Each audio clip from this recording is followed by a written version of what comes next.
30. I'm going to go ahead and call to order the Rockdale Planning and Zoning meeting of Tuesday, April 4th. Let's start with a roll call.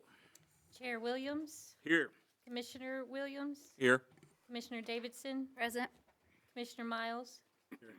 Commissioner Ratliff, Here. Commissioner Wagner, Here. Commissioner Barcheck, Here. Council Liaison Starnes.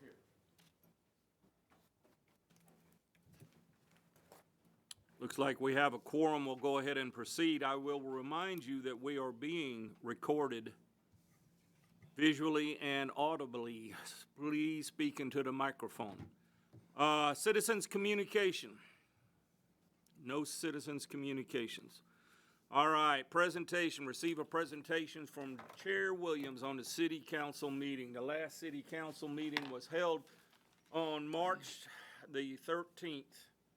And under ordinances, they took action on a second reading of an ordinance updating the fee schedule, and that was on a site development permit, which is actually a pre-construction permit. Did you want to comment on that? What did we just bring in on Cornerstone? It was close to 50,000 along those lines. Really? So by passing that ordinance, we've already generated to the city 50,000. You're on KISS City Council. You're supposed to know all that That's stuff. 50,000, I mean, that's, It's 1.75% Yeah. of their infrastructure, what they're putting in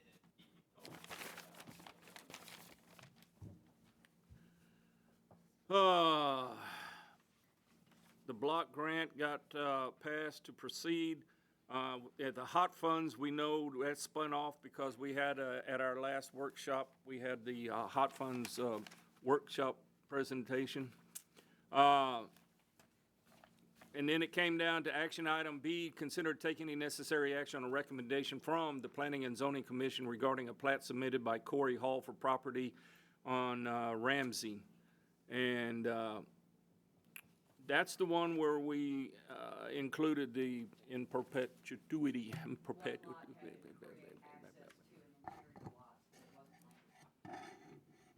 And then they had a meeting, consider taking the necessary action on a report from the Homeless Coalition, and that generated lots of discussion as we talked about, and they talked about abandoned homes, and they had squatters in homes, and there was a question about a squatters ordinance, and I will take my question about whether to proceed or not to proceed with any action to council next Monday. But at this time, we have not been charged with anything, but regarding homeless or squatters ordinances, there's already quite a bit of laws on the books regarding squatters and legal rights, squatters and legal rights. The one thing that we might have to address is maybe passing a panhandling ordinance where if the people are aggressively pursuing people against the people's will, if we have a panhandling ordinance in place, we have a little bit of legal action that we can take. But right now, I'm not sure that we have a panhandling ordinance on our books. we don't. That's all the spinoff from the last city. You know, on that panhandling ordinance, that's just a fine amount anyway, and they're not gonna be able to pay the fine anyway. So we'll be doing paperwork and won't get no benefits out of it.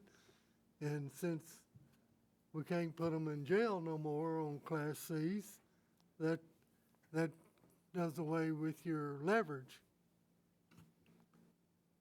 Well, hopefully I can get on the agenda for next Monday to ask the city, because it was brought up in a council meeting, discussions around ordinances, and I will seek their direction.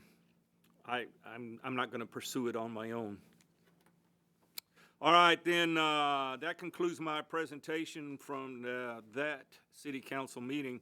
Action items: A, review and approve minutes from the meetings on March 7th and 21st, 2023. Do I need to announce that we have a correction? Okay. All right. Receive and approve minutes from the meetings on March 7th and 21st, 2023.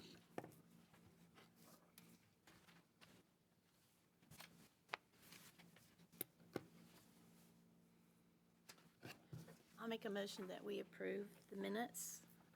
Did you say there's a correction? No, it's a clerical. Oh, On the heading, it has you down, but we voted for John Williams to be pro tem or vice chair. right. Oh, I So see. it's a clerical correction. I'll second. Motion made and seconded that we approve the minutes from the meetings on March 7th and March 21st. All those in favor, right hand. Motion made, seconded, and motion carries to approve the minutes. Action item B, receive the monthly code enforcement with lots of pretty ink, colored ink from the code enforcement officer.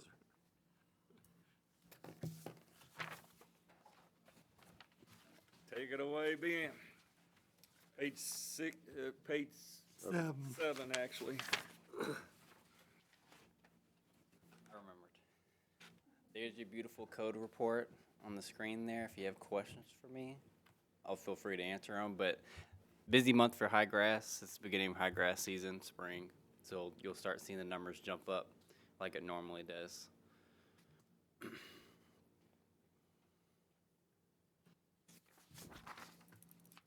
How's the limb pickup going? We should probably be about 75% done, but there's still, we paid multiple contractors, and it actually was $75,000 to help out in those first few weeks. Uh-huh. And that was enough money to bleed, so we're doing it as the crews have time, but we're still doing it. So it's ongoing at this time, you're saying, still? If they were 'Cause- out by a certain date, but we don't really know. People call us and let us know. So if you're on the list, we will get to you. Questions for Ben?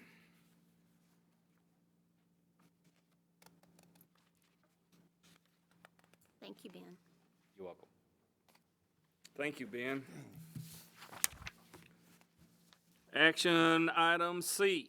Oh, wait a minute. Municipal court, I forgot, that's a two-part sentence right there. On page 8, So that one is gonna change a little bit with the way that you see it, but you can, the violate city ordinance under January and the violate city ordinance under February, those are what typically what Ben is putting in.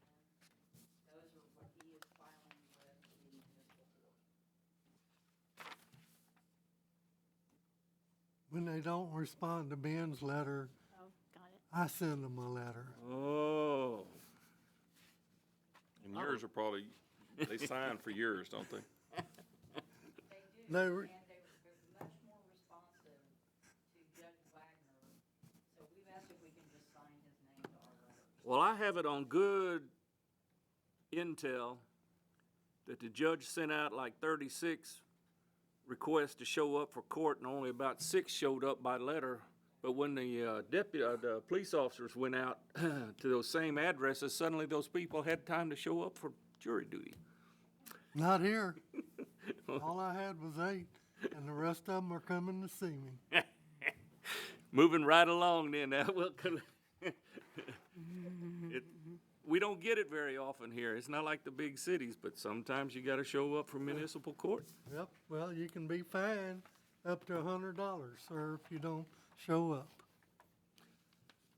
Any questions for the judge? Action item C, consider and take any necessary action on a recommendation to the city council regarding a plat submitted by C.D. Caffey for property located at S 13450 Linwood Acres 3, Block A, Lot 17 through 20, 1.6921 acres, property known as 1101 Katy Road, and property located at A0520 Robertson Sterling, 4.0 acres, property known as property ID 71839, Rockdale, Milam County, Texas, into lots 18A, 19A, 20A, and 20B. And this is off of Katy Lane, and there is a map in here. The last 2 Is pages. this out of the city limits, Barbara? Piece of it, I thought, 22, Yeah. I believe. in 21. Where it says 19A and 18A, the eastern limit of those, yeah, the eastern limit of those lots is the Rockdale city limits, so the lots in the back are out.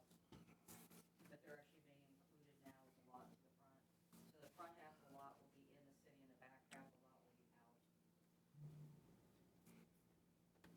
What's with the lot 21 and 22? What is he trying to do there? Just, he's creating lots. So what I wanted to use this as an opportunity to talk about a couple of different things. When Ben and I are reviewing this, we have to review it against the state law. And for a state that is as friendly to business as it is, our planning regulations are really, really tough.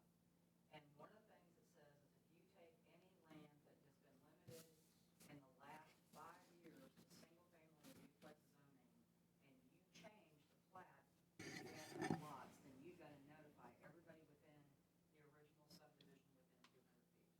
So we have to go through a notification process to let people know that they can come and complain about it, although there's nothing they can do because plats are ministerial, meaning if it meets the codes, you have to approve it. So it's a very odd thing. So the first thing that we do is, as Ben and I go through and we have to count, okay, how many lots are there now? What's gonna end up at the end? What lots were previously platted? And then the lots that are at the north that we say 21 and 22, that was unplatted property. So we've got to pull all these different state statutes together and make sure that we're reading every section in concert so that we're coming up with the right process to bring to you.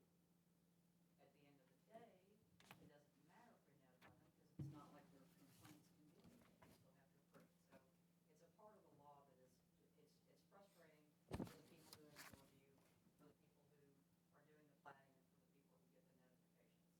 In this case, they did not have to be notified because we were not increasing the number of lots on the platted section. Because lots 21 and 22 were previously unplatted. So these are all the details that your staff has to know in order to present this to you.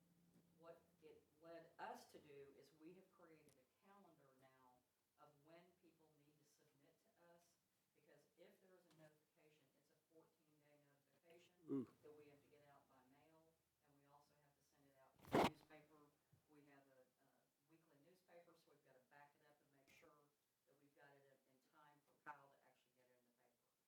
So starting, is it in May?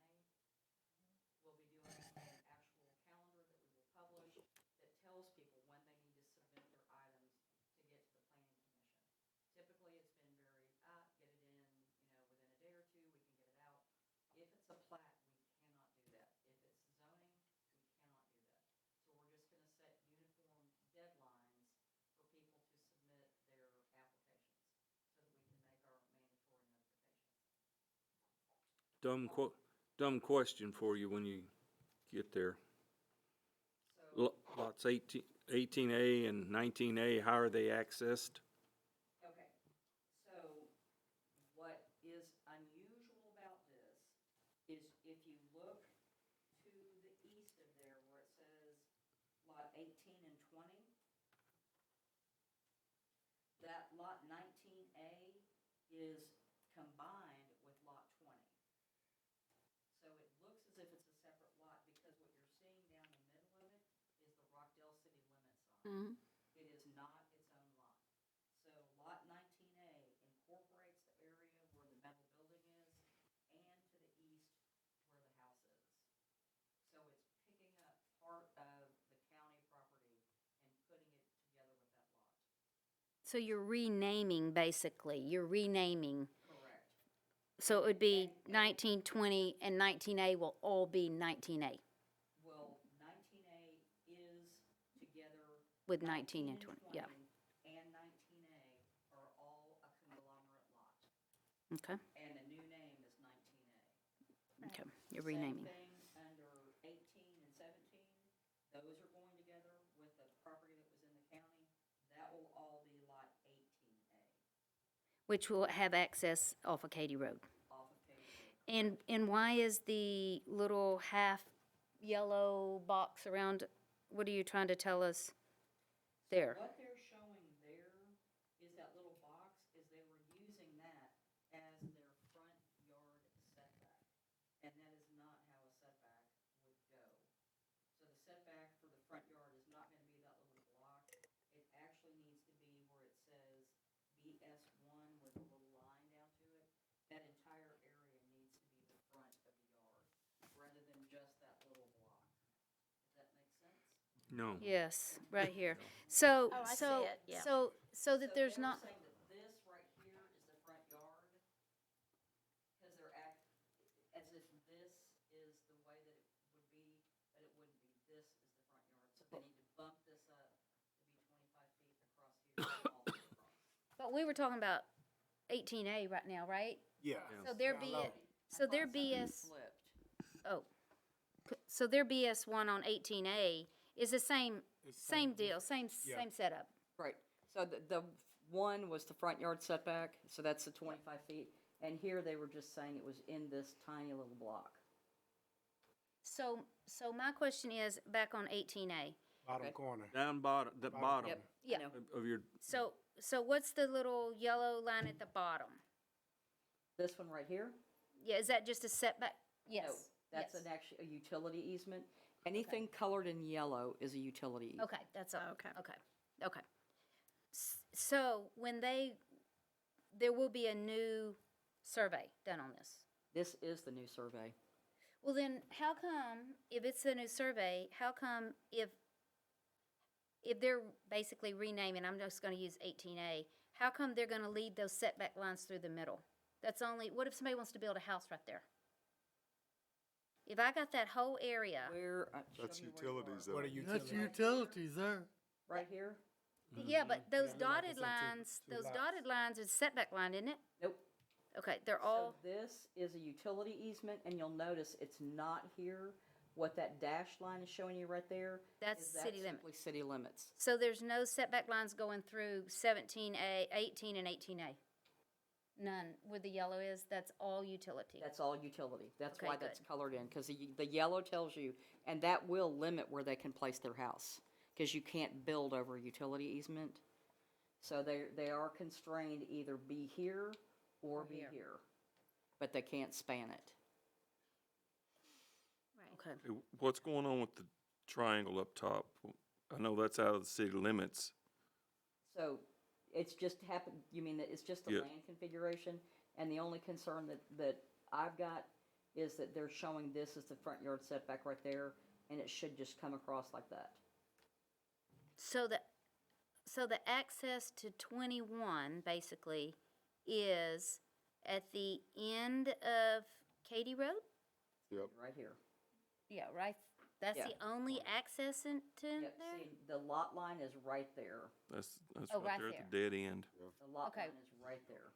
And that basically could give, that's access to both of them, 21 and 22? No, well, this is access to Yeah, this way, Yeah, and then this is access that's what I mean, this that's, way. Yes, ma'am. yeah, I see it split, but Yeah, that's it's where the split. access is at.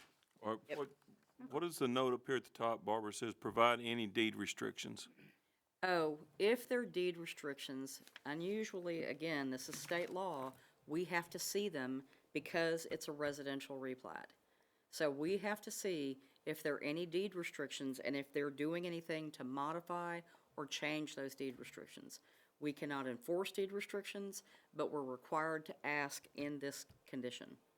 Again, it's state law. Okay, so he's splitting these 21, 22 into lots to sell? Is this the whole purpose of doing this?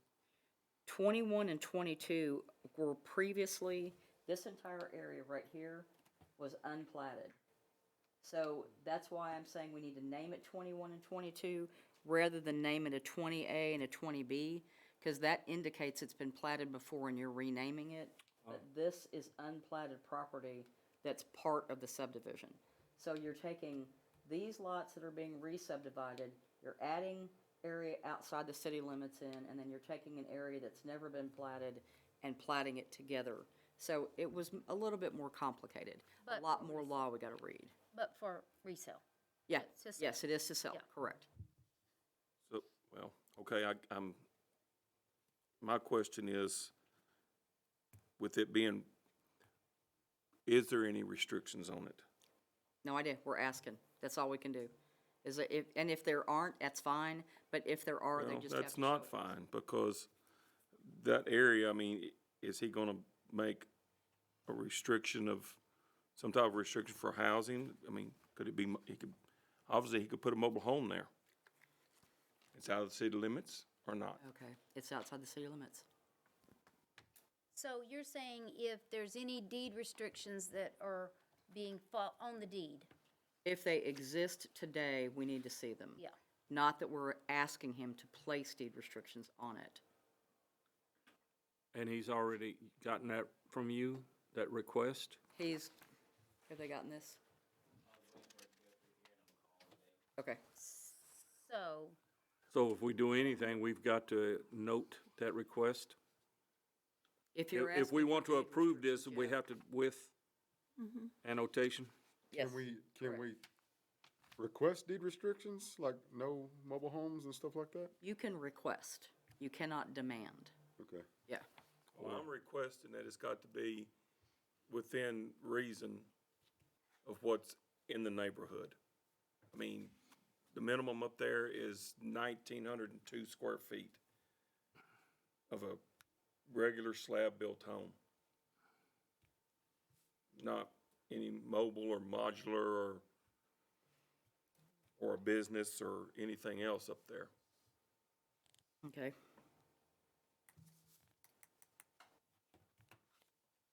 I just feel like because you've got his house there, and then right to the south of this, that, Right. 22, the new 22 lot, you got 3 houses right there.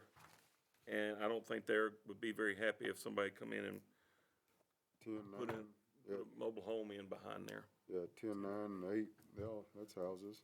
Yeah. yeah. Were there any other concerns that you had, Barbara? No.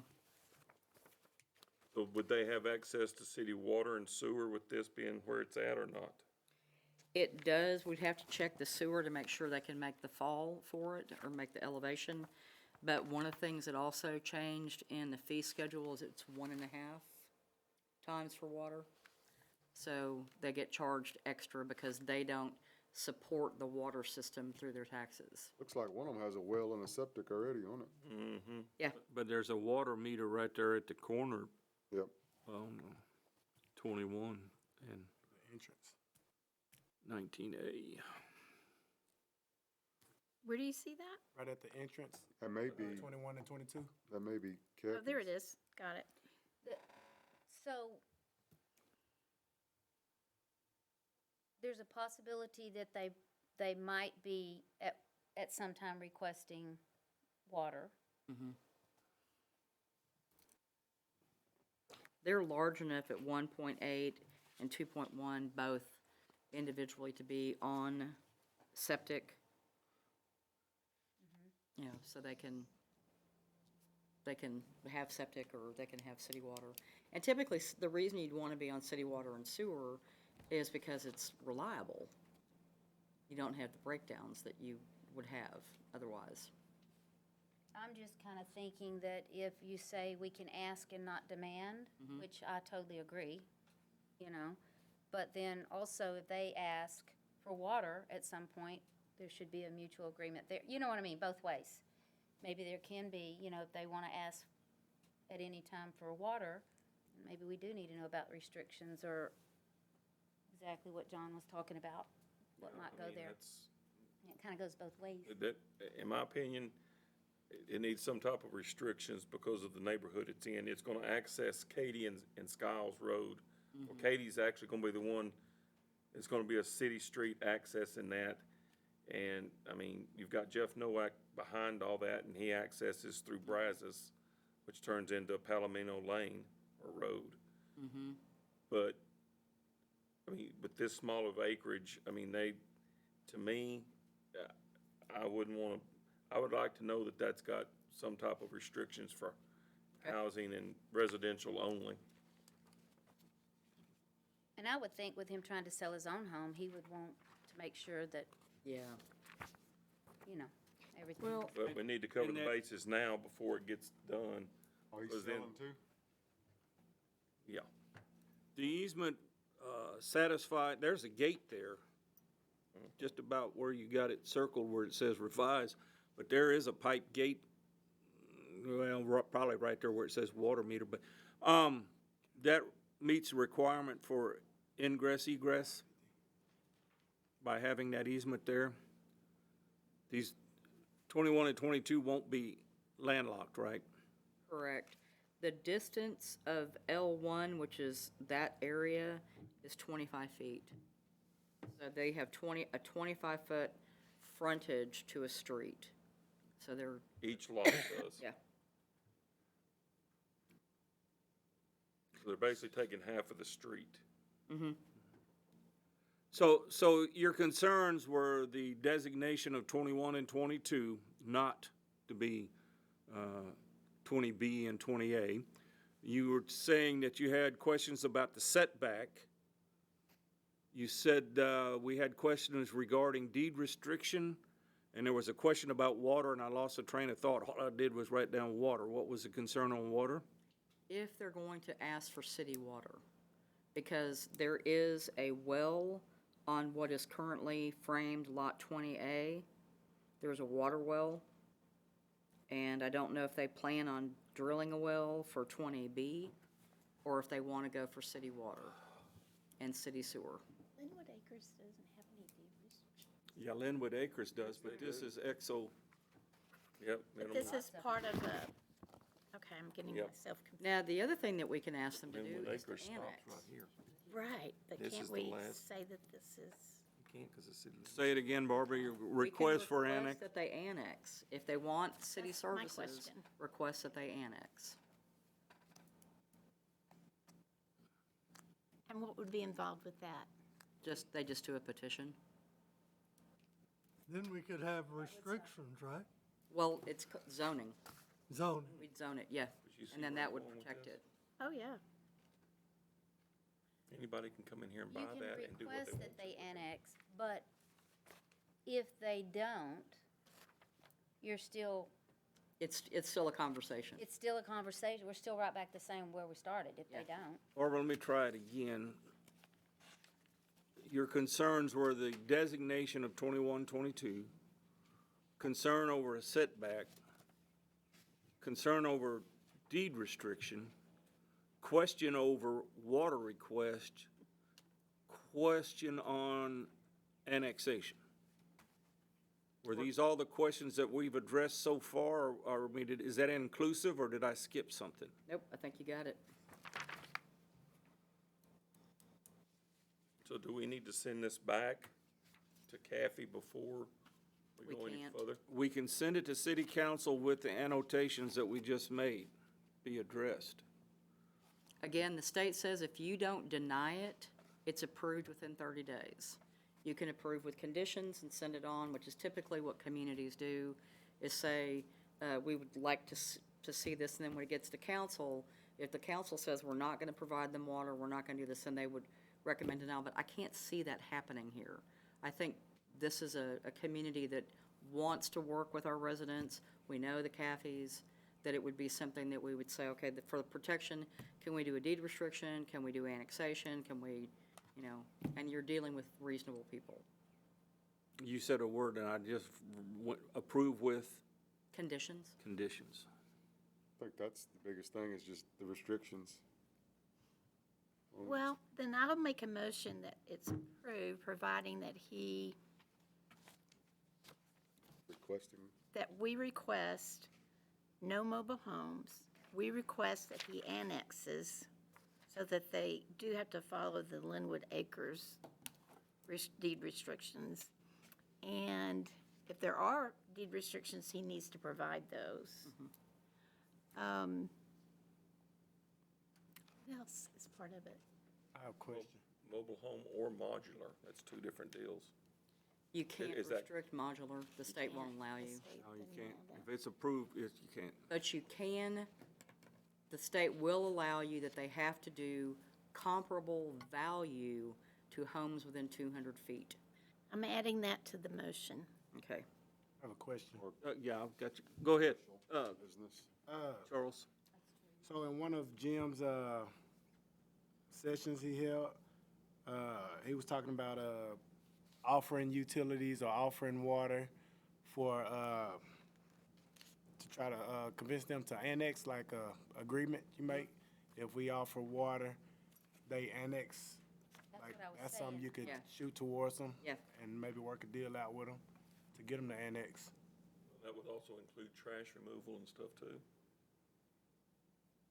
City services, Yeah, it's, city services, yeah. it's narrowed down to city services. So Joni has a motion on the floor with, Strongly suggest conditions. that they, Can you read back the conditions that we have set on Joni's motion? Sorry. Hello?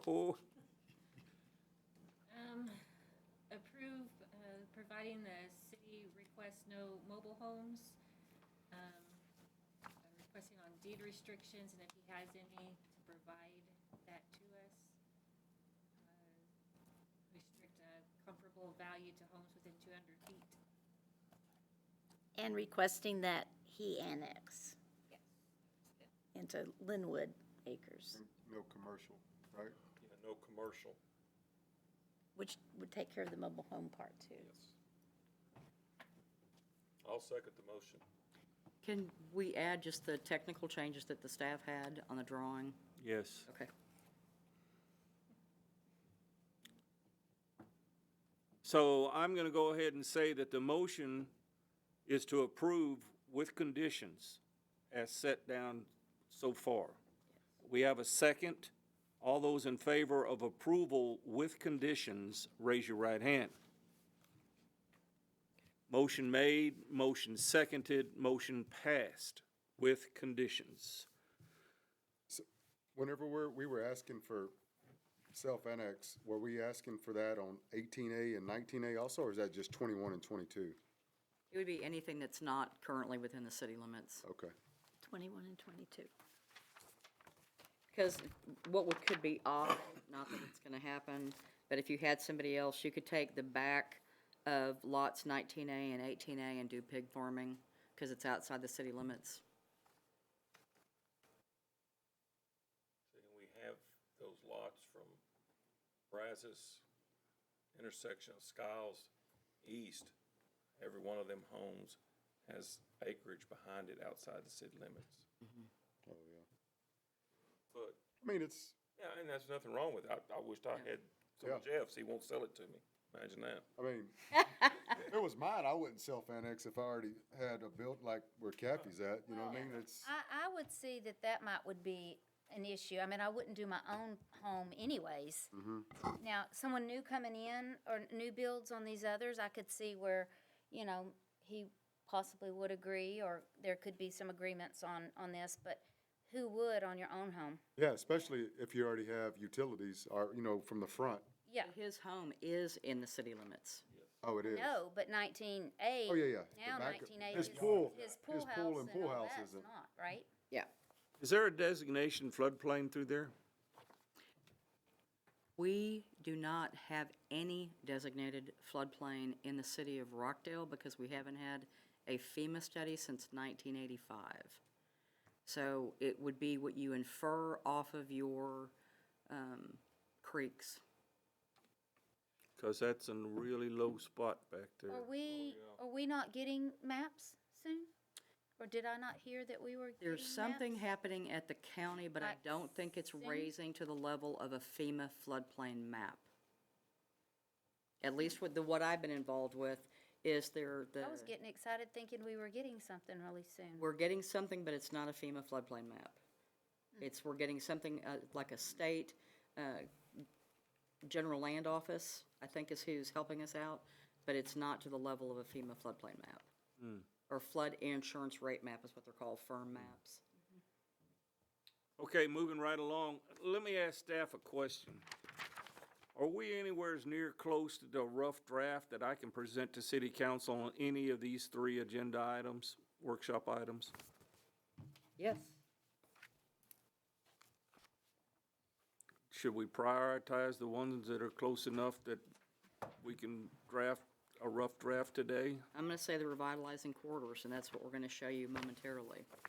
So then, workshop, action item A. Okay, conduct a workshop regarding revitalizing corridors through Rockdale. And is it next meeting, next workshop that TxDOT said they were gonna be here? They were gonna be here today, but then it was more convenient on the 18th, so they're gonna come in on the 18th. So if we have something in the works, which is gonna be good. So what we did on this is, listed all of the areas that the Planning Commission has designated that they want to study as a corridor. Murray, Bowser, Meadow, Brazos, Belton, MLK, East Third, Calhoun, Mill, Cameron, and Ackerman. All of those streets have a designation. If it is a local street, its primary purpose is to provide access to the neighboring properties. Think any place where your house is. That's typically a local street. A collector is going to be Belton, where some of the properties are accessed off of it, but it's also moving fairly significant traffic. That's also going to be your Murrays or your Calhouns. And then if you have an arterial, its main purpose is to move traffic, not to provide access to the neighboring properties. That's why you get driveway restrictions. That's why TxDOT can come in and tell you how wide the driveway can be. You don't have lay-down curb, because its primary purpose is to move traffic. So with that, we're looking at how do you do pedestrian, make it where they call it multimodal, where you can have both cars and pedestrians, possibly bicycles, on a path. And if I could get two humans to stand together, let's do on the local first.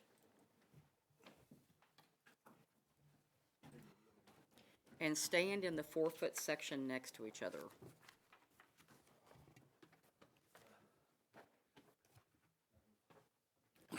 Together again? Yes, so that shows you that a 4-foot, no, I would face your humans. A 4-foot section, unless you know each other fairly well, and especially men are not gonna do this in ordinary circumstances. They're not gonna walk where they're close. Now scoot to the 6-foot, Scott. That is a much more comfortable sidewalk section for two people. In fact, yeah, you could even do 5 feet. Well, even, you know, if you have people on wheelchairs or Yep. bicycles riding down them, you need the extra width. Okay, now if we could do the One same. of them's moving at a higher rate of speed, such as. It also lets you move around. If we could do the same thing on the collectors, and right now, all of our sidewalk Oh, width, so 6 foot would pick up where you just left off at. yep. So currently, our ordinance only requires a 4-foot sidewalk, Ooh. ever.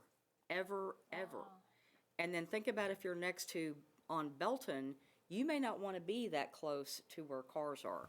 So now, if you've got a collector and you're at 6 feet, you're still comfortable, but if you're at 8 feet, you could have room for a bicycle. Yeah. You definitely have room I don't for know, I've seen Charles on his. Yeah.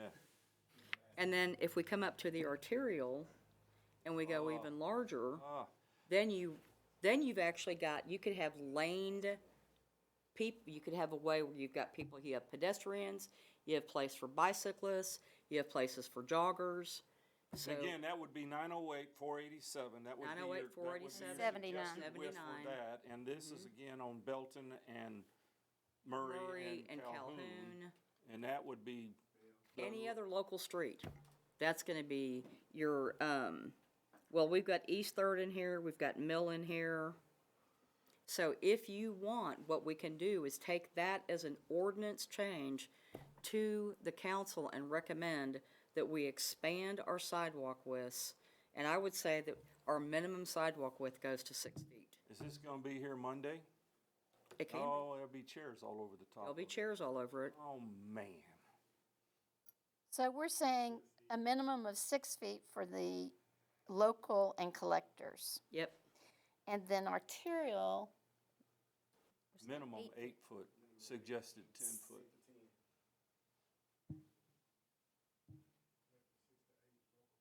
What is the current one we have out here?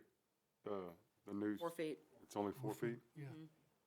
And like, and when you have two men, it's gonna be single file. Well, I was And coming that's- out of Banda's at lunch, and the man on the electric scooter didn't even recognize me. He just zoomed right on down the sidewalk in front of me, but he was taking up the whole sidewalk Yep. on that mobility scooter that he was on. So 4 foot is one scooter. It's one human width. And I want to thank Ben. Yes. 'Cause he's the one that taped it all off.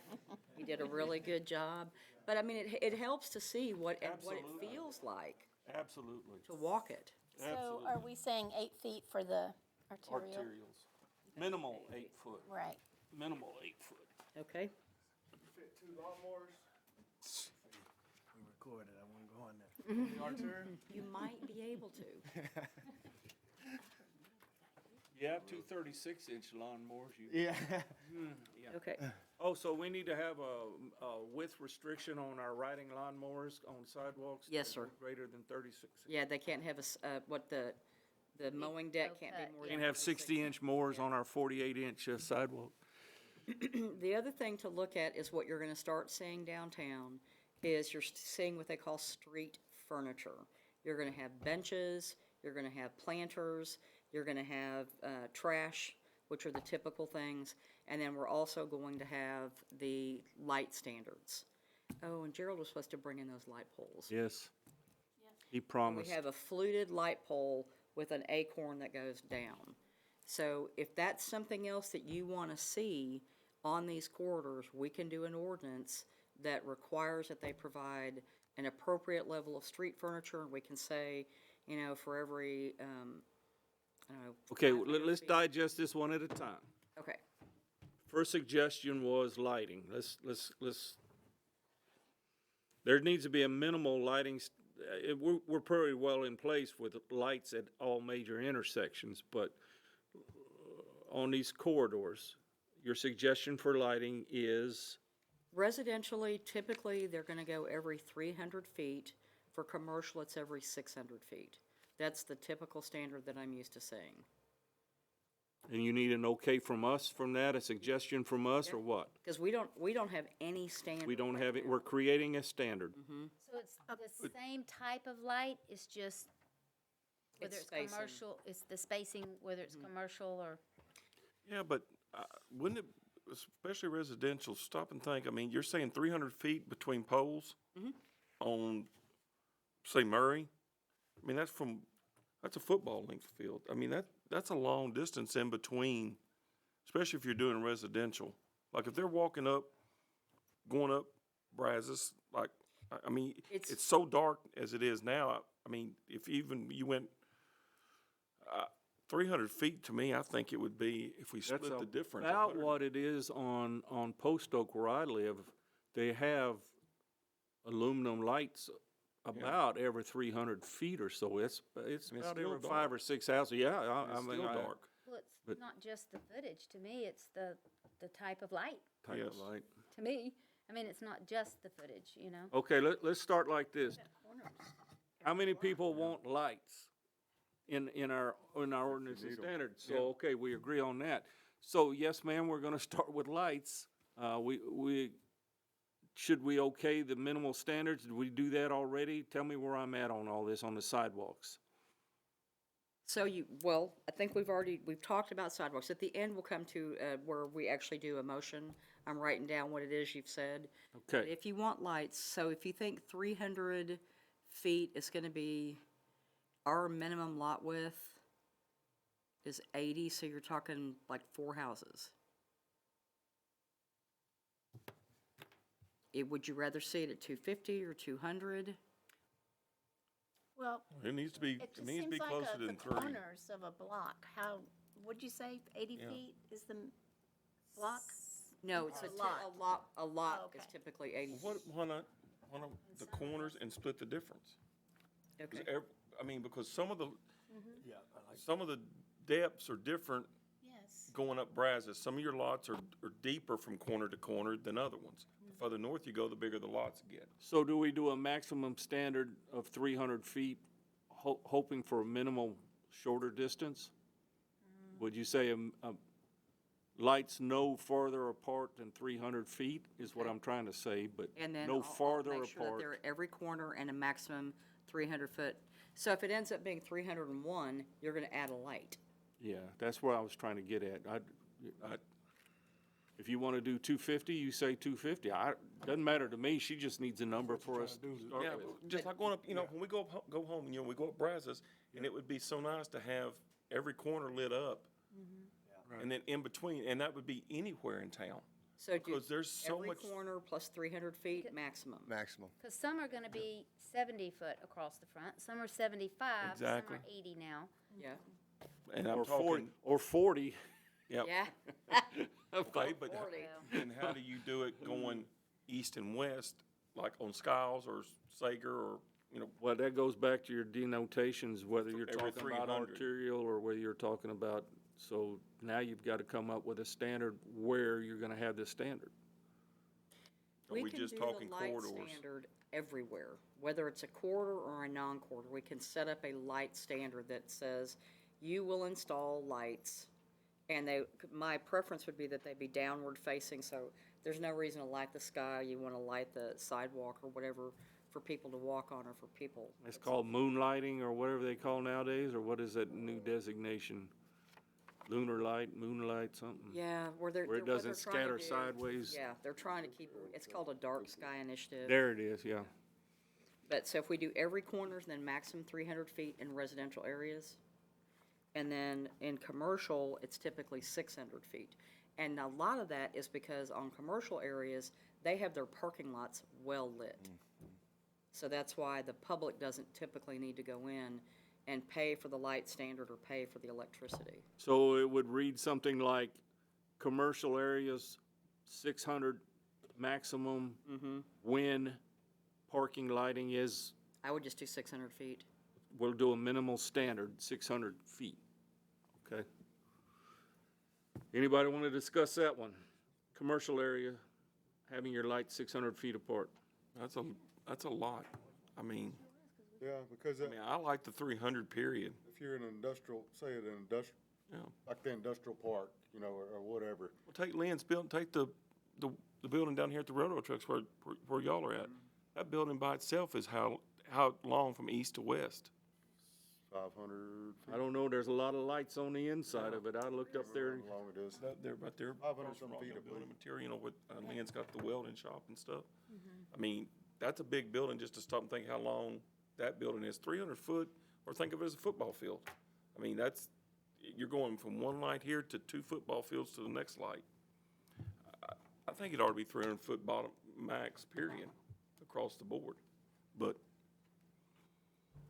Well, on some of the arterials, it'll be a text dot thing, Yeah. won't it? Some of them will be, yeah.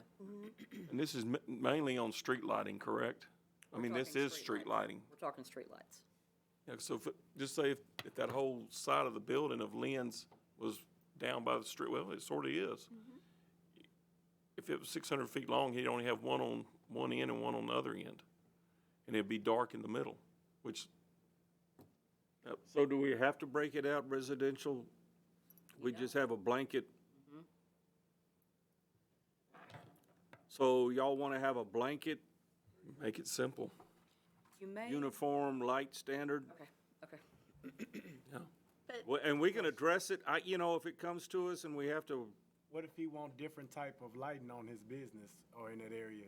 Will that affect it or? well, this is along the street though. I mean, we can't control on the we can control. But doesn't this need to don't- be yeah. run by TxDOT? Because 908, which Actually, is where Lynn's This is where we can influence TxDOT's decisions. We've got to have a plan in place, or they can do just at every intersection or They can do whatever what they they choose. want. Yes, thought they could anyway.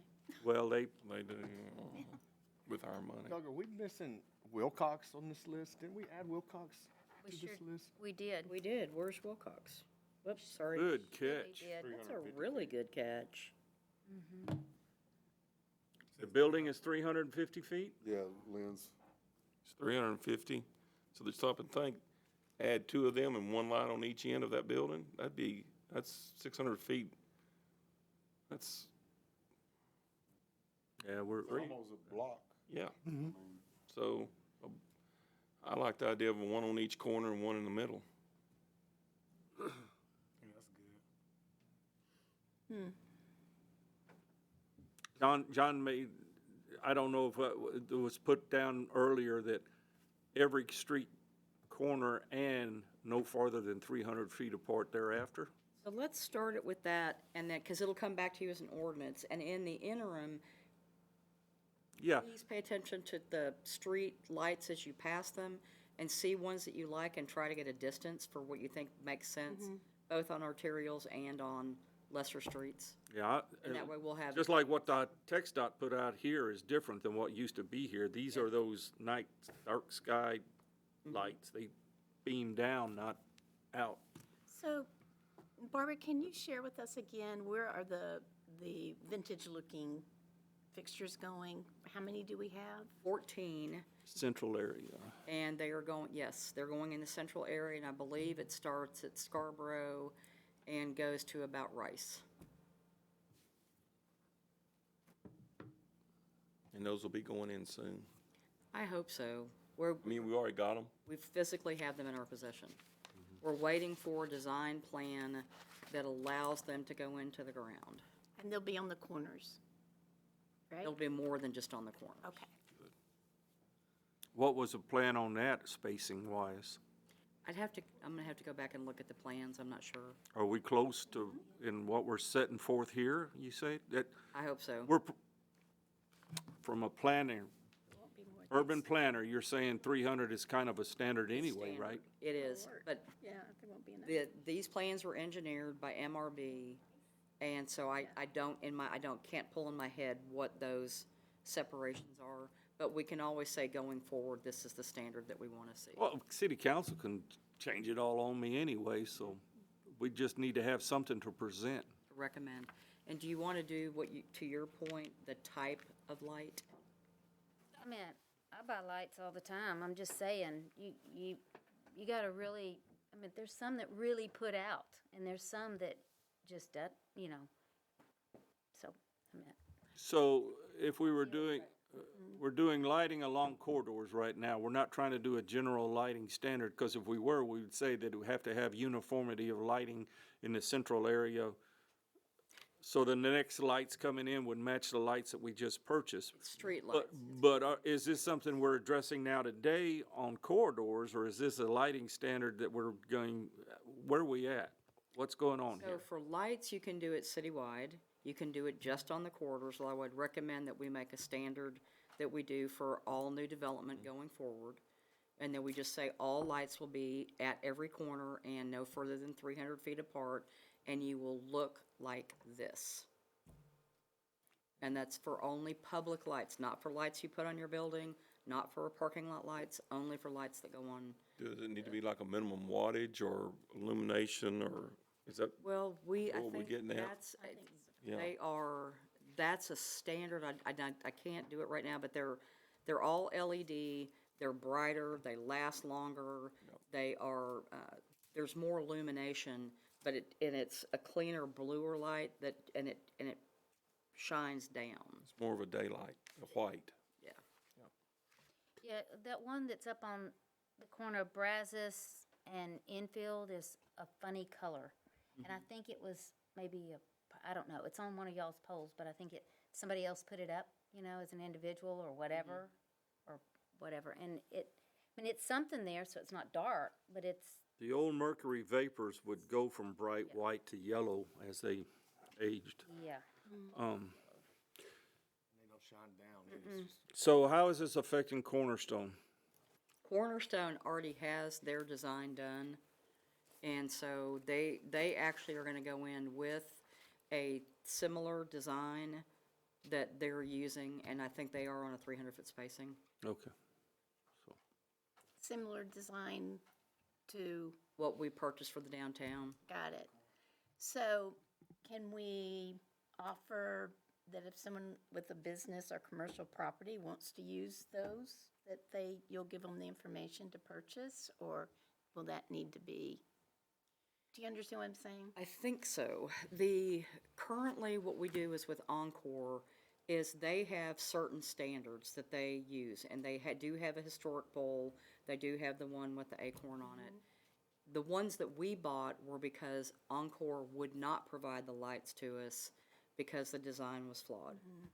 So what we'll be going forward with after that is the Encore historic light, which is the fluted pole. And so I need to get that in front of you. But if we can just agree that that's what we want to look at, then I can get that design to you.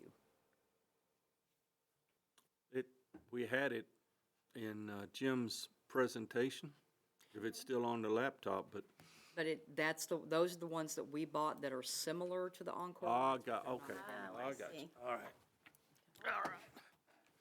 Okay, so All right, where are we at on lighting along corridors? Have we addressed most of the issues? So we've addressed sidewalk widths, minimal standards, lighting, minimal standard. And you said there was another thing that I cut you off on that you were talking about, street furniture. street furniture and receptacles, yes. Oh,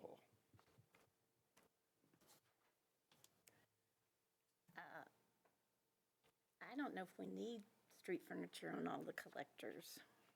Okay. That's personal, I mean, that's, the Calhoun has a median, and I have to admit, maybe some street furniture would look nice there, but, Wilcox and Brazos, I know. well, I see more street furniture downtown. You know, I that's, knew More he was pulling with commercial. that. that's the way I mean, I see more. I mean, that's So, let me ask you a question. We talk street furniture, but also like bus stops, since we're doing all busing in the city of Rockdale, are we talking about providing seating for students waiting on buses, or are you talking more to the central area furniture? It would be nice to work with the school to get stationary bus stops out of the weather when it's pouring down rain, yada, yada. I know we've talked about that before, you know, just working together and try to do that. Another thing too, you gotta think about is them changing bus routes. Yeah. Yeah, So you gotta have something Right. where you can mobily maybe move it pretty easy if you're gonna do that. Well, that'd be up to the school board. They'd have to put them chairs on wheels and they can just move them where they want. Anyway, moving back to the question now. If you're playing the game urban developer and it's a flat piece of paper, it's great to have those little every quarter mile bench or something put down, right? That's kind of a suggestion in that planning, isn't it? Half a mile or quarter mile or something like that? It is, and it is more of a downtown concept, because it's really where you're gonna encourage your walkability, where somebody's gonna sit outside holding the purses while somebody's inside shopping, and, Eating an ice cream cone. Keeping the kids outside while Yep. they go in. Really, the men will be sitting outside holding the purse. Hey, them and look they're nice, inside too. shopping. They look real nice. I like the color and all. Rock blue. Ben, I'm glad he didn't speak clearly into his microphone, is all I got to say. So, suggestion, we'll leave it at the downtown, and we've got that taken care of right now. That's already going in. and maybe we can research the residential areas where there's a lot of bus pickups, maybe on the corner.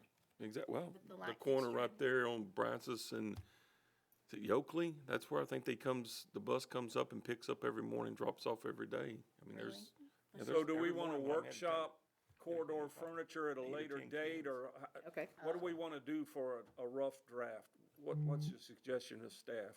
So what we could do is take forward what you're comfortable with, which is the listing of the corridors, including Wilcox North, correct? Because Wilcox South is 487.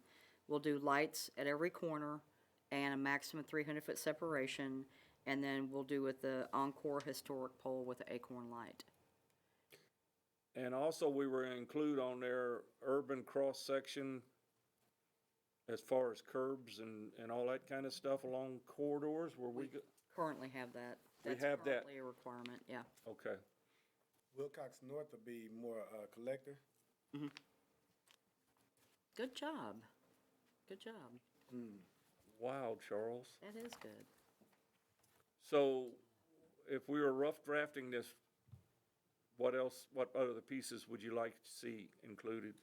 The other thing that you would want to think about are street trees, because you're going to want to do something at the edges that shade the pedestrians that are walking on your sidewalks.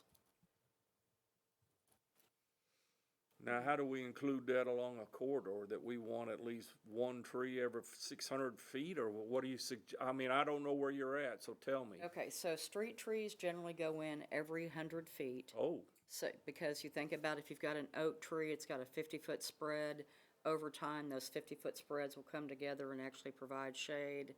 And then you have to be careful when you're doing street trees that they look up for overhead power lines and they look down for anything in the ground that the roots could go in and take out. So what you do is you put a standard of you're going to have a street tree, one street tree every 100 feet, and then the species is going to be determined by what the ground conditions are, because you do not put oak trees underneath power lines, and you do not put anything whose roots go out. Is it bluebird? Which the one I'm thinking of, where it's the concrete tree? That's red bud. Red bud, thank you. It's completely eaten up because they put, and it's actually the trees on the single-family lots that their roots went out there and heaved up the concrete. So you want to do something that has a taproot that goes down. You don't want to have something that the roots go across. And if it's going to be underneath a power line, it needs to be a lower multi-stemmed, think crepe myrtle, wax myrtle, something of that nature, mountain laurel, that doesn't get up to the height to bother the overhead power lines. Utilities. So is this along our collectors, or is this along, where does this come in? All roadways? Well, typically, single-family homes do their own landscaping, so I would say it would be on collectors and arterials. So if we were rough drafting this, we would say One tree for every 100 feet. one proper tree. How Well, do you, and then- see what I'm saying? How do you? And then we have a tree list that we do. We currently have one, but it needs to be updated. And then depending on what's out there is what they would be allowed to do. So we would come up with the listing of the trees, and we would go native or mostly native, and then give the characteristics for when it could be used. If it's underneath a power line, you can go in with the lower stemmed. If it's not underneath the power line, you have to pick from what they call a large shade tree. How many people are interested in including a tree in our corridor ordinances? I think we ought to include something, make sure that somebody don't plant something in their yard that close to the sidewalk that's gonna destroy what we build. Yeah. That's partly in looking at, well. I mean, how does that We only work? really look at that at the very beginning. When the house goes in, we require some landscaping and making sure that it's appropriate landscaping. So how do we include this in a corridor standard ordinance? Trees can have a huge impact on how attractive a community is based on shade and based on, because it's what makes things walkable. But if you wanted, we could let's just start with arterials. Because US 79, especially as we go out, as there's going to be development, I think that's going to be a big deal. I like the crepe myrtle idea. Not much shade, but Not much shade, but it's attractive look. It helps knock down noise and all that along a corridor, that's for sure, crepe myrtle. Not gonna- Hey, and if you go up to McKinney, Texas, woo-hoo, they're proud of those crepe myrtles up there. If they're taking care All right, so yes. of it. And who's gonna take care of them? somebody make a suggestion here. So who's gonna take care of them? That's the landowner. It's part of their landscaping. It would be, as you develop, if you were to redevelop we would say, okay, part of your landscape package needs to be a tree every 100 feet. Do you have overhead lines up, like on the front? Then you're limited to these tree species, and it has to go, and that's part of the site plan process or the building permit process. In the MDD workshops, if we get another 6,000 to 10,000 people here, you will have to have a parks and, I can't think of the services he was talking. Parks and Rec Department. Yeah, parking, yeah, then they would kind of take over pruning trees and make, But not these are private trees. These are not public trees, these are private trees. well, let's put it in there, and if city council whittles it out, so Okay. be it, but at least we thought about it. The other question I would have is designating utility heights and making sure we're not putting any more sewers in the middle of the highway unless absolutely necessary. It's one of the things I'm instituting, but it's not in an ordinance anywhere. Because to me, again, fiscally, you do not put a lower cost infrastructure underneath your higher cost. And when sewers run $70 to $80 a foot and pavement runs $150 a foot, get it out from underneath your pavement. You know, water line's the same way. Well, it's common sense, but should it be in an ordinance, in Yep. this ordinance? We can certainly do that in our ordinance. Let's include some common thought. On underground utilities, I guess we would break it down to underground utilities. Yes, sir. And then overhead, they're raising them on their own, which is a good thing, but we've had some awfully low-hanging wires in this town for a long, long time, and hallelujah, they're starting to raise them up. But I thought minimum height was 14 feet. Do you know? That's what it's supposed to be, but it's not everywhere. Okay. it's supposed to be like, bridges are supposed to be a minimum of 13.6. Yeah, for 18-wheelers. Yeah. And 14 foot would be, that's the guys that used to slow down traffic so bad as they were holding up lines for oversized loads. But some of that is power and some of that is cable, and I don't know how you separate utilities on that. Cable's usually the The lower. cables are usually the lower lines. But it still should be 14. Yeah. Yeah, the minimum of whatever's And there. it's- But if we don't have an Tell you straight ordinance, right it can now, be it's whatever they decide to hang it. Is that correct? No, It's probably a text dot deal. no, it's a text dot I requirement. understand tech stop, but I got, we got them covered because they cover themselves, but say Suddenlink wants to stretch a line across down here in front of the elementary school or something. They're on Encore poles, and Encore establishes what those standards So are. we don't need an overhead. We shouldn't, I'll talk to Encore and ask them if there's any help that they need from us or want from us, and see what they have to do. On, Chair, back to the underground utilities, that's actually its own ordinance that we would do. I would ask that we separate that out from the corridors. Because and normally what you do, you'll go in and you'll say, okay, in a new development, and you're gonna see this in Cornerstone, we want the sewers here, so you design what is gonna go into your underground, and you partition out, so that if somebody comes in 10 years, they're like, okay, the electric is here, and the telephones are here, and your water is here, and your sewer is there, and you actually have a right-of-way design of where they have to go in. How does that affect resurfacing? Say the city of Rockdale hits oil and we can resurface Murray Street.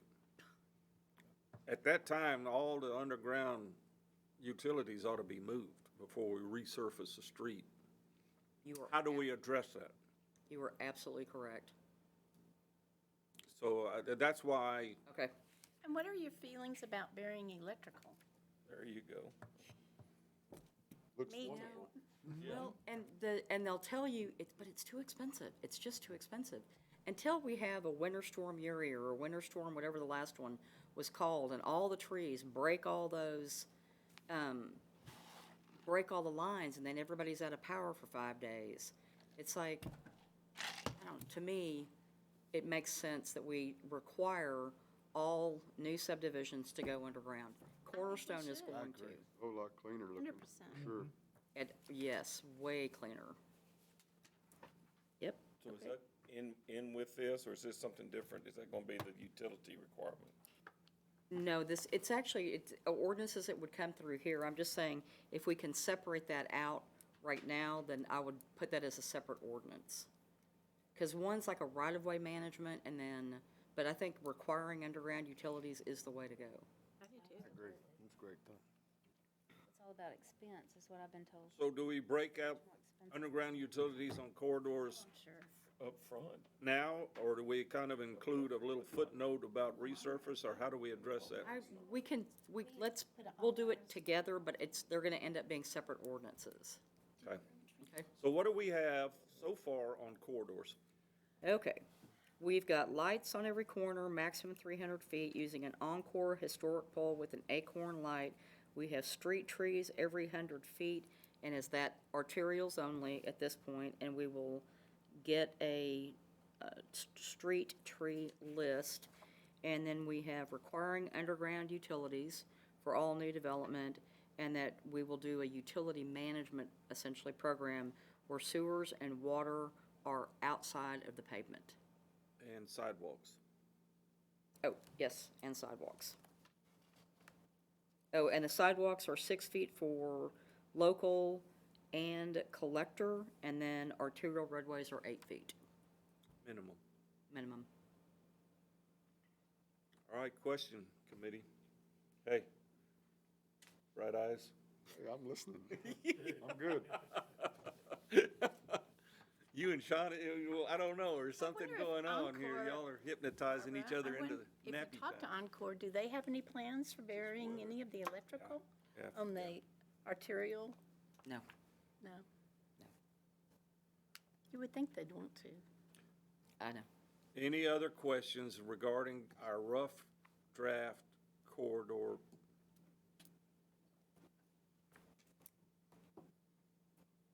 Second call, any questions, any add-ons, any important things we need to see? Reflectors, paint, signs, whatever you think need to be included in here, now's the time to speak. Moving right along, action item B. We don't need to make a Workshop B. motion or anything on this, or is it just, no? Barbara? We'll take it forward. No? I mean, we understand what you're asking for. Do have one question. What about crosswalks? Would that be anything to do? Like marked crosswalks or anything like that, or? You could. How do you think they're working right now? I don't know, I'm just, just thinking of a busy area, if we should have crosswalks, designated crosswalks, or, I don't know. Talking about the markings on the street. It do make it look like, okay, I need to get over here and walk across here instead of Just running across walking, the street. anywhere across the street. Are y'all doing a crossing guard or anything there by the junior high to the football field, right there like they used to? No, They haven't done that in a long time. Okay. I hadn't done that Are you referring to the 4 usual years. crosswalks, the poles with the walking sign that lights up, or are you talking just? Just marked, Okay. striped crosswalks, just so people's just not running across the Right, street right, anywhere, right, right. basically. Yeah. It doesn't prevent them, but hey, more likely, hey, I can cross up there, not here. It makes Right. a car slow down too. You kind of Yeah. see that and you're like, okay. So would somebody that might be walking on, across. collectors and arterials, or where would you have? You typically don't do a crosswalk on a local street. It's typically on your arterials and collectors. Which is at Let's Bushdale. footnote designated crosswalks.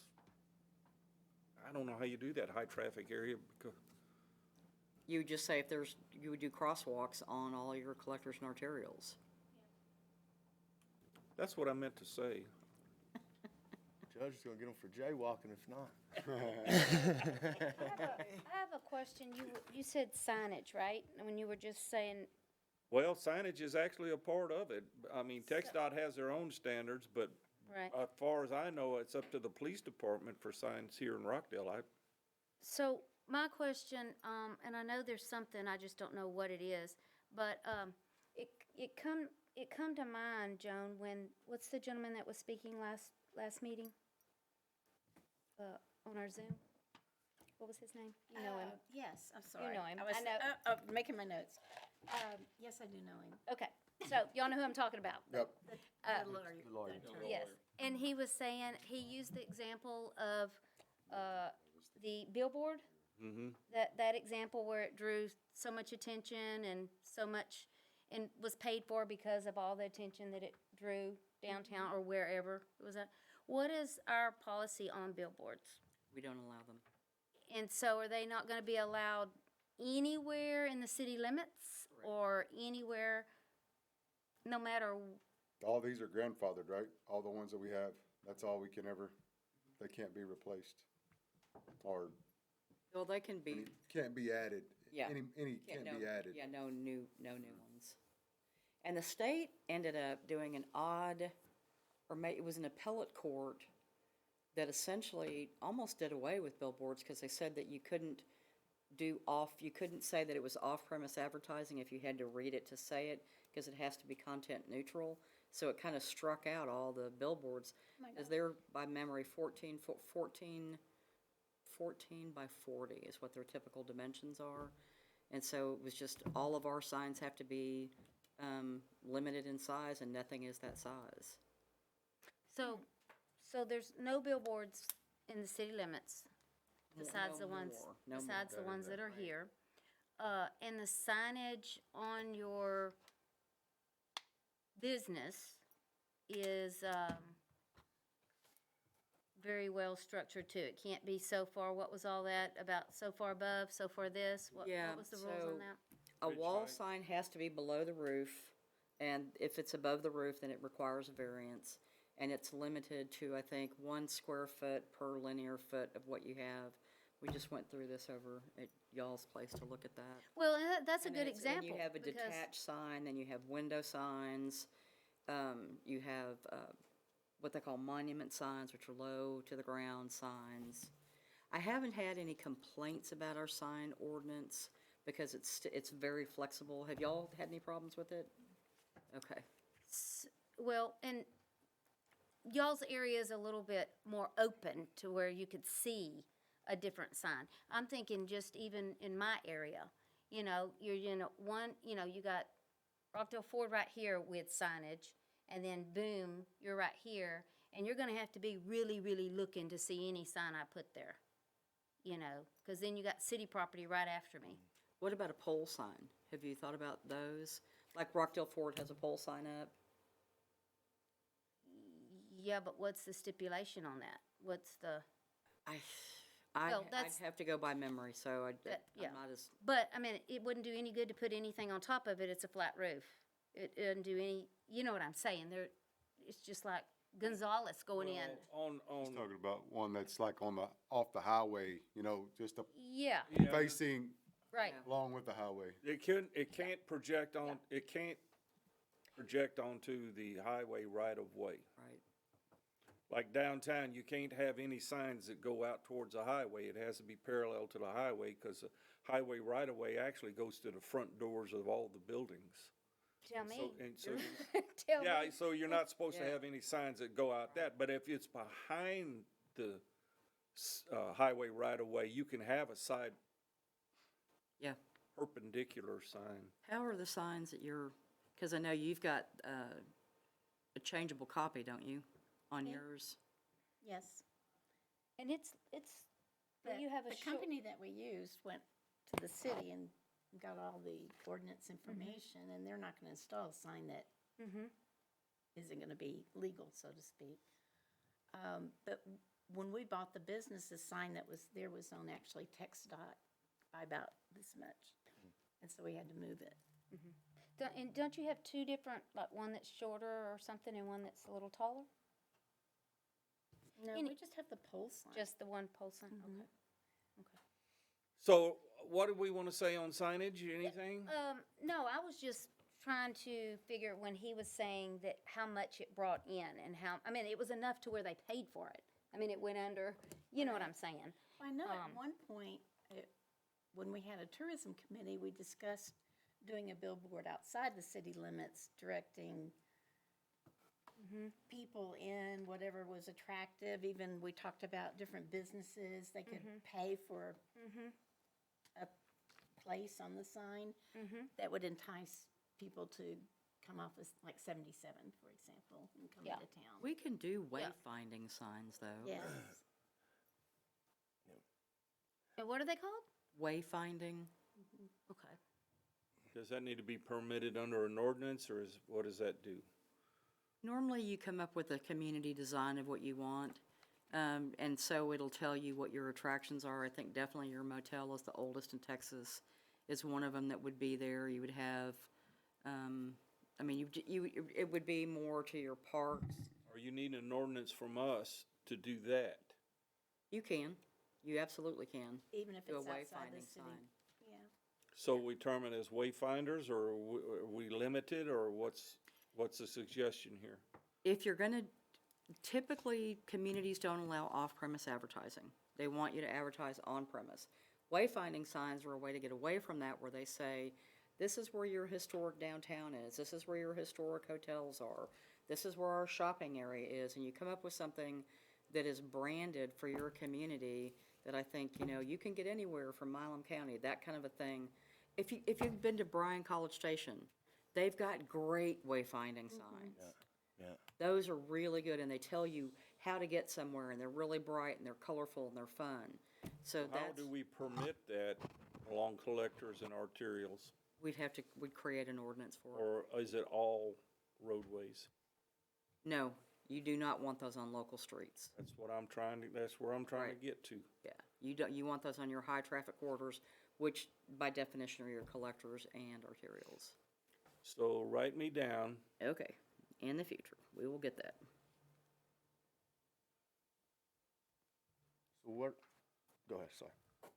Oh, I was just gonna say, I don't know how long it's been up, but I saw Julio's sign today or yesterday when I was driving down the street, but everything along that side of the street, Brookshire Brothers and everything is red, and his red, sign up there kind of blends in, but it's like, well, how long has Julio had advertising up? You know, it's one of those duh moments, but what was your question? Well, so is there any dimensional specs on signs, such as, you know? Yes, in our ordinance, it currently tells you, but again, I'm going off of memory. I think our pole signs are limited to 20 feet. They may be limited to 200 square feet. So if you can figure, 4x8 sheet of plywood is 48 square feet. 4x8, no, sorry.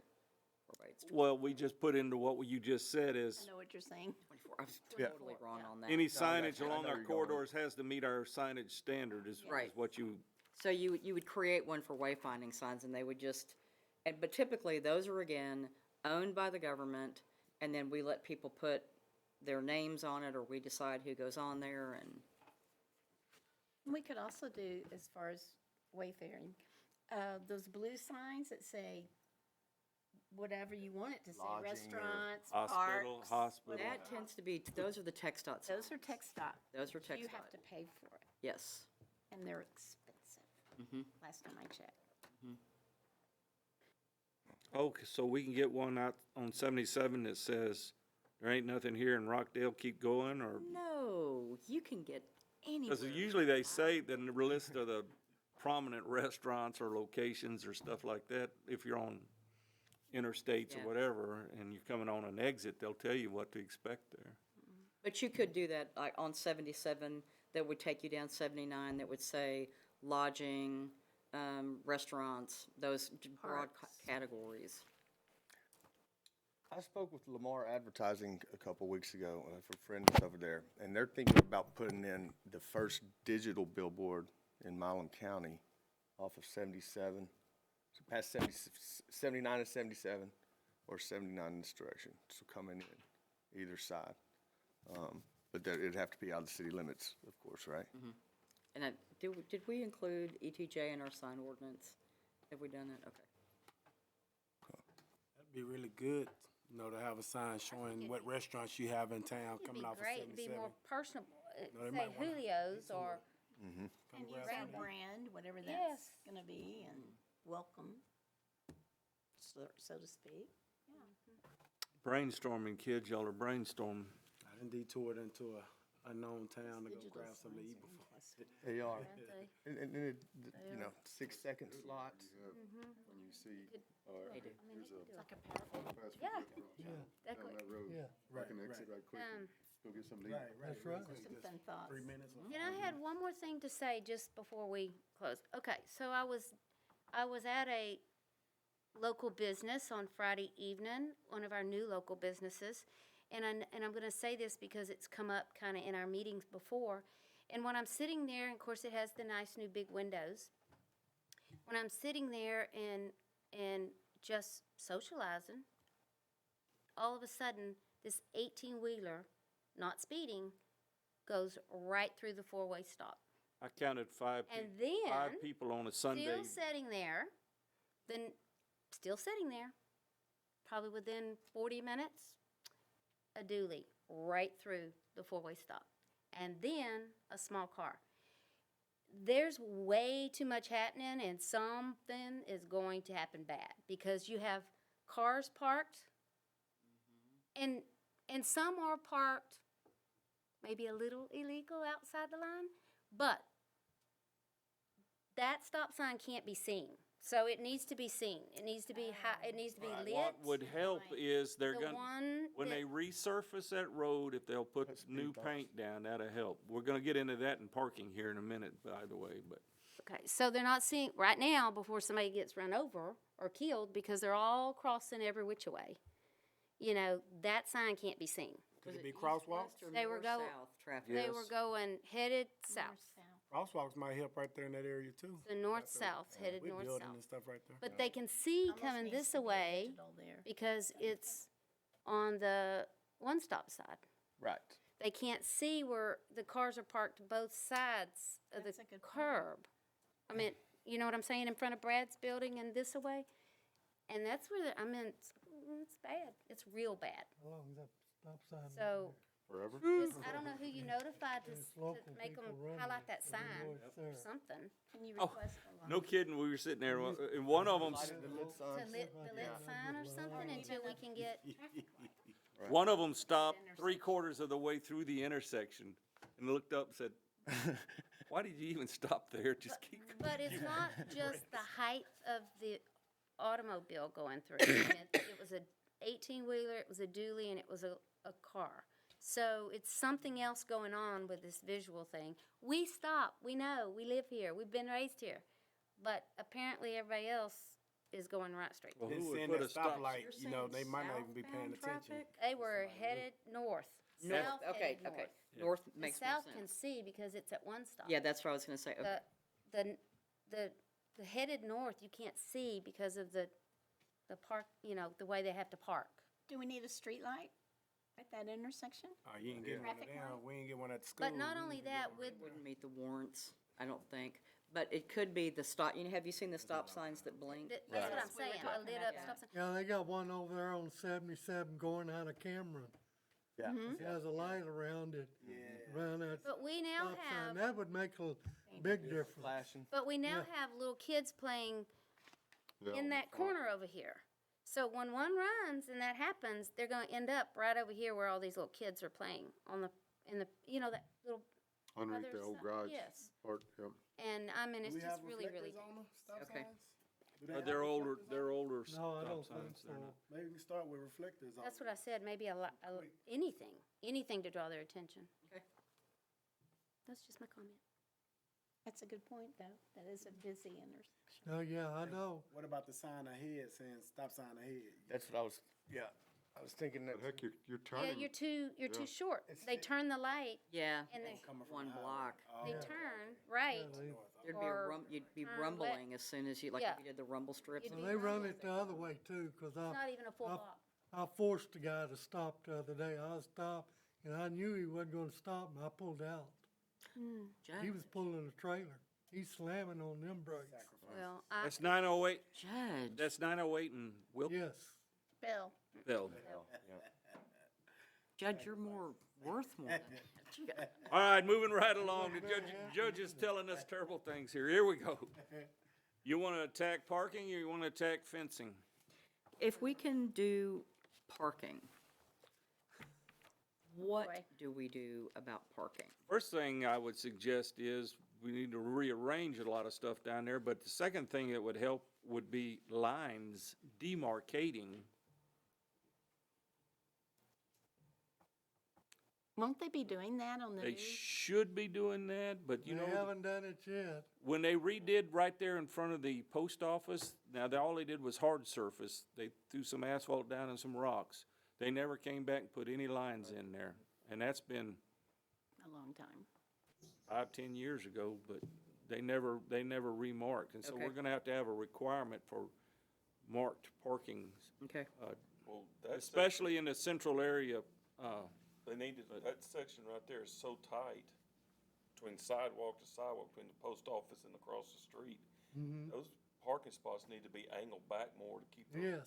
If you're in a middle Yeah. Tahoe or anything bigger than that, you're hanging out. I mean, it's, Well, a dually too. Oh, If yeah. they pull in there and park right, they're halfway out in the street. yeah, So and they'll if you need, park they both need to sides. change the angle of the parking spots. you're Charles, gonna- how's you're it in gonna front of lose your a- place now? Lose a little bit, but Yeah. How's the parking in front of your place now? There's no marking there at all. It's okay when it's not too crowded. You do have to pull out into the highway, but people are nice. They let you out. Well, sometimes I see people parking on the sidewalk, you know, if they have a longer truck or they kinda have to I pull. haven't seen it since we got the new sidewalk. Yeah, okay. Is there a plan that shows how many parking spaces? I mean, Well, there must be something, because didn't you tell us we lost 14? Who, somebody, am I Doug said that. dreaming something? We were told Our fearless 14? leader did. We truly only lost 14? It's between 14 and 20 because they weren't marked out when they left, but depends how many you count down in front of the library, whether you count 1 and 3, or whether you count, there at Queens, Anting. all that parking was gone. Now, whether you say it was parallel parking or diagonal parking, you can say we lost 3 or we lost 5. That's already, that's 10 already. You can get over to Charles's, he lost 1 on the corner on the highway, and then when you go to Corona's, you lost 2 there. Same thing across the street. It doesn't take long to get to 15, 20 spots that we lost on this. And like we said, I don't know what department does that. I don't know who does the planning to go out and set the angle of the parking and all that. I So don't it's know that already we even set. have that in Rockdale. It's already set because the Angle of the sidewalks there already. right. The angle's set, they just need to go back and line them. I'll talk to Textile. Type 'em. We have hit 3 o'clock. Yes, ma'am, we sure have. And we thought we were gonna have something to present to city council.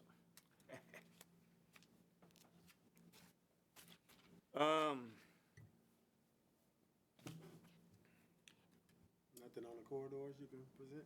Let me write it up for you, and then you can tell them where we're going with this.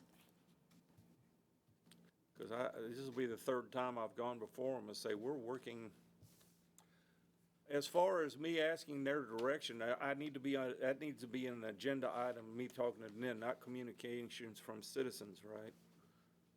That needs to be me talking to them, asking them whether they want a homeless ordinance or a Water? squatter or panhandling. But Need to s- panhandling can mean a lot of things too, can't it? Well, but Door-to-door it came out of their city council meeting and Well- they banded around ordinances. Door-to-door salesmen, they're supposed to get a permit. Well, I had one come by my house this week, and my wife answered the door. If I'd answered it, I'd be asking to see the permit. And 'Cause I've done that before. what And kind of permit is that again? That's a door-to-door solicitor's permit. solicitor's permit. Solar and windows have been coming. They get that from you, Ben? All right, so we're gonna time out Oh. here, so what is your suggestion? What'd you say? I'm gonna give you a list of what the ordinances are that will, maybe we'll do an agenda memo to the council, direction to staff on preparing the following ordinances. And we'll list them, and if they say yes, then we'll be coming back to you with those ordinances. Okay, I like that direction better than us chasing tails. Sorry, guys, I sure thought we would get around here on at least fencing or parking, but Good discussion. very, yeah. well, this is critical. The one that's critical is corridors, because especially if TxDOT does show up at one of our meetings. Otherwise, we're gonna have to chase them down and talk to them a little bit. Just tell them, hey, we've got some plans. Well, and related to downtown parking, I guess I skitzed out on this, but are we just tabling the charging stations that we've talked about for electric cars? TxDOT has been charged with coming up with standards. I heard something on the radio that TxDOT is gonna have to come up with some standards, and part of the thing that they're gonna have to figure out is charging port standard. Every manufacturer has their own charging Well, you can port. buy the kind, though, that will be generic. Well, but so they're being charged with some standards on that, and I think it has to do with spacing of, and Well, you gotta plug-ins think and- too, we just got all this new concrete, and that's all gotta go underground. You know, the utilities to the charging stations. yeah, you can't have it just hanging, Yeah, dangling it's not wires gonna- down to a charging It's not station. gonna look good if you have Maybe on a a wire post. going to every, you know. The sidewalk post or a post.